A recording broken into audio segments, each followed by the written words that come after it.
खासकर तुम्हें कह रहा हूँ, तुम्हें, हाँ इसी को देख रहे, कच्ची कच्ची उम्र है, अभी नशा धर लिया है प्यार का।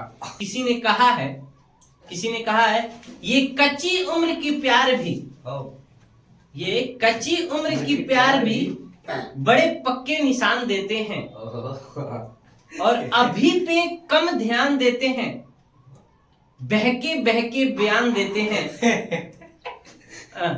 अभी पे कम ध्यान देते हैं, बहके बहके बयान देते हैं, उनसे मिले तो लम्हे हो गए, अब भी हम उन पे जान देते हैं। कि तुम्हारे पास ना पढ़ने का हजार बहाना है, तुम्हारे पास ना पढ़ने का हजार बहाना है, पर तुम्हें तय करना है कि जिंदगी भर किसी और का स्टेटस देखना है कि खुद का स्टेटस बनाना है।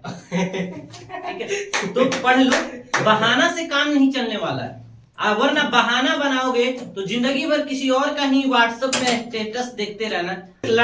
एक लड़का है ना, 12th क्लास का, तो उसने कहा मेरे से कि सर आपकी आवाज जो है ना फटी बांस की तरह है। उसे हमने कहा कि उसे तो तुम्हें तो आदत है 4 घंटा 5 घंटा मधुर आवाज सुनने की, तो हमारी आवाज तो फटी बांस की तरह लगेगी, है ना। सही दिशा में शक्ति का नियोजन करने वाला व्यक्ति ही सफलता हासिल करता है। पढ़ लोगे ना, पढ़ लिख लोगे, दिमाग हो जाएगी ना, तो जिंदगी में तो एक ही को चुनना है। नहीं पढ़े लिखे हो तो गधा को चुन लोगे, नहीं पढ़े लिखोगे तो चुनोगे जिसे, वही तुम्हें लगा देगा चुना। अब पढ़ोगे, पढ़े लिख लोगे तो अच्छे को चुनोगे, इसलिए पढ़ लिख लो।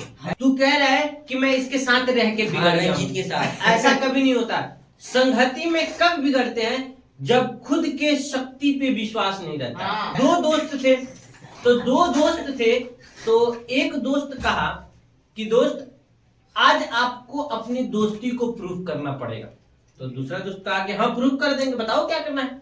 तो शराब नहीं पीता था, तो कहा कि तुम्हें ये बोतल पूरी पीनी पड़ेगी। उसने कहा पी लेंगे, कोई बात नहीं, आज शाम को मिले पी लेते हैं।